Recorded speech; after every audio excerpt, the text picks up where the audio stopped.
वेरूळच्या वावरात एका मंदिरात देवगिरीच्या वैभवकाळी दुधाच्या धारांखाली प्रभू सोमनाथ नाहत असे. सुवर्णाचे लखलखते दीप त्याच्या सनिध तेवत असत. रुद्राचे गंभीर पण प्रसन्न स्वर त्याच्या गाभाऱ्यात घुमत असत. कोणी एकेकाळी देवाच्या कल्याणार्थ भयंकर हालाहल प्राशन करून होरपळलेला नीलकंठ घृणेश्वर आपला दारुण दाह शमविण्याकरिता त्या प्रशांत शीतल सुगंधी मंदिरात विसावला होता. तो त्याचा दाह क्षणात शमला तेथे. पण ते दीप विझले. घृणेश्वराचा शमलेला दाह पुन्हा उफाळून आला. ते सुंदर मंदिर मोडकळीला आले, भेगाळले, खिळखिळे झाले, फुले सुकली, अभिषेकाच्या दुग्धधारा आटल्या. घृणेश्वराचे केवढे वैभवशाली मंदिर ते. भारतवर्षातल्या 12 ज्योतिर्लिंगांपैकी एक. जसा सौराष्ट्रात प्रभासपट्टणाचा वैभवशाली सोमनाथ, तसाच देवगिरीजवळ वेरूळचा घृणेश्वर. स्वतःच्या वैभवाची उठल्या सुटल्या घमेंड मिरवणाऱ्या व पार्वतीला हिणवणाऱ्या हिमालयाला सुद्धा आपल्या या जावयाचे वैभव पाहून हेवा वाटला असेल. पण ते आता संपले होते सारे. सोमनाथाच्या ठिकऱ्या उडाल्या होत्या आणि घृणेश्वराच्या फक्त ठिकऱ्याच उडाल्या नव्हत्या. घृणेश्वराचे सारे भक्त हालाहलाहूनही भयंकर अशा पारतंत्राच्या आगीत होरपळत होते. खाली आग, वर आग, दाही शांत आग. मस्तकाचे फुटाणे उडत होते. 1-2 नाही, 300 वर्ष सतत चंद्र आणि सूर्य अंधारात उगवत होते आणि अंधारातच मावळत होते. पण एक आश्चर्यच होते. नित्य नियमाने एक व्यक्ती त्या मंदिरात देवदर्शनात येत होती. शरीराने धिप्पाड, पण मुद्रेवर परम श्रद्धाभाव. वेशभूषा अस्सल मराठ्याची आणि चालचालणूक करारी कुळवंताची. ओसाड माळावर पडीक बनलेल्या त्या शिवालयात ती व्यक्ती हळहळत शिरे. घृणेश्वराची ती दैन्यावस्था पाहून तो पुरुष खेदावलेला दिसे. काय ही अवकळा, काय आपल्या पुरुषपणाचा आणि भक्तीचा उपयोग. हे परमश्रेष्ठ शिवालयही आपल्या हातून रक्षिले जाऊ नये काय, याची ही अवकळा आपल्या हातून दूर होऊ नये काय, असे खिन्न भाव त्याच्या मुद्रेवरून स्पष्ट दिसत. त्याचे काळीज घायल झालेल्या पाखरासारखे तडफडे. तो आर्त भावाने हात जोडून काहीतरी मागणे मागे. काय ते घृणेश्वरालाच ठाऊक, पण ते मागणे महत्वाकांक्षेचे होते खास. हे असे नित्य घडत होते. त्या पुरुषाबरोबर वयाने थोडा लहान पण अगदी तसाच दुसरा एक पुरुष घृणेश्वरापुढे आशीर्वादाच्या आशेने आणि गुप्त महत्वाकांक्षेने मस्तक टेकवीत होता. दोघे अगदी सख्खे भाऊ शोभत होते. होतेच सख्खे भाऊ. थोरल्याचे नाव मालोजी आणि धाकट्याचे नाव विठोजी.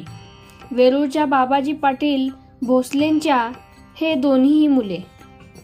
दोघांचेही आजपर्यंतचे आयुष्य लहानपणापासून वेरूळच्या वावरात आणि भीमेच्या गाठी गेले. बाबाजी भोसल्यांना 10 गावांची पाटीलकी होती. त्यांच्या वाडवडिलांनी ह्या पाटीलक्या मिळवल्या होत्या, म्हणजे विकत घेतल्या होत्या. पुणे प्रांतात भीमेच्या काठी देऊळगाव, हिंगणी, बेर्डी, जिंती वगैरे गावांचे आणि वेरूळ, वावी, मुंगी, बनसेंद्रे वगैरे यादव पाटीलांतल्या गावांचे पाटीलपण व शेतीवाडी सांभाळून बाबाजी भोसले राहत होते. ते पाटील आणि शेतकरीच, पण स्वतःला राजे म्हणवीत. बाबाजी राजे भोसले. त्यांची वंशपरंपरेने अशी प्रामाणिक समजूत होती की आपण प्रभू रामचंद्राचे वंशज आहोत, राजपूत आहोत. उदयपूरचा राजा प्रतापसिंहाच्या सिसोदिया घराण्याचा अस्सल औलादीचे आहोत. अल्लाउद्दीनाशी चित्तोडच्या वेढ्यात लढून आपल्या 7 पुत्रांसह मेलेला राणा लक्ष्मणसिंह हा आपला मूळ पुरुष आहे, असे ते मानित. मोठा अभिमान वाटे त्यांना. वास्तविक क्षत्रियाचे रक्त पण गुलामगिरीत कुणबावा करीत होते. तलवार खुंटीला राहिली होती. बिनराज्याचे राजे पण उरले होते. तरी पण असेल त्यातून दानधर्म, कुळधर्म आणि कुळाचार हे असे करीत होते की त्यात भोसल्यांचे राजे पण पुसटत्या इंद्रधनुष्यासारखे तरळत राहावे.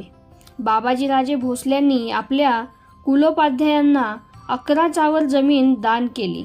त्या दानपत्रात त्यांनी स्वतःचा उल्लेख राजे असा केला होता. गरिबी आली तरी मूळचे तेज लोपलेले नव्हते. मालोजी आणि विठोजी हत्यारे चालवायला आणि घोडे फेकायला मोठ्या तरबेजीने शिकले होते. पण त्यांचे घोडे पाटीलकीच्या रंगणातच फिरत होते.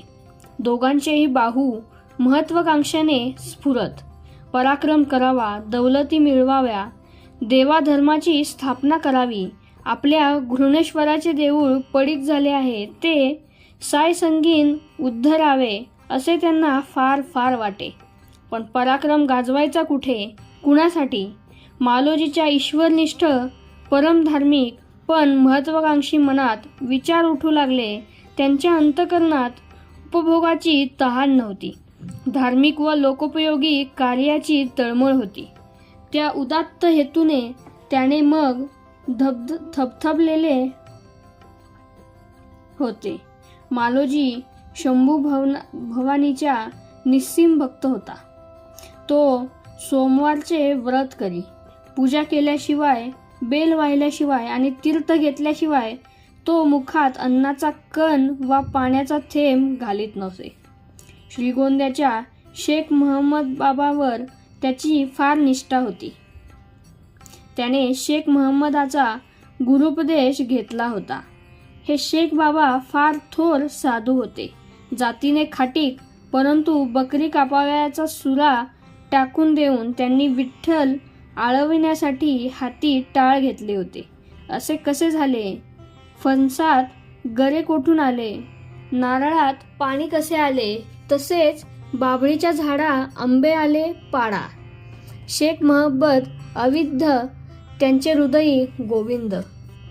घृणेश्वराच्या मोडकळलेल्या मंदिराकडे पाहिले की मालोजीच्या मनाचा टवका उडे.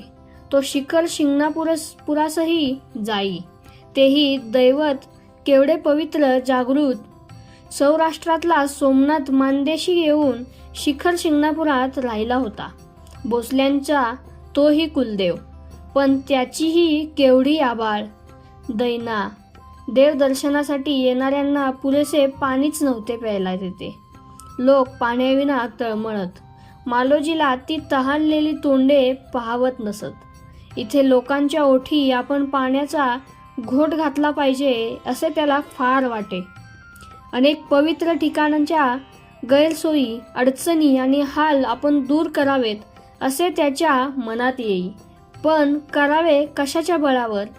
त्यासाठी गाडीभर पैसा लागतो. केलेले टिकवायला बळकट सत्ता लागते. एवढा पैसा आणावा कुठून? आणि सत्ता पण त्याच्या मनी स्वप्नी मनोराज्य हीच. सध्या तो मनोराज्याचा राजा होता.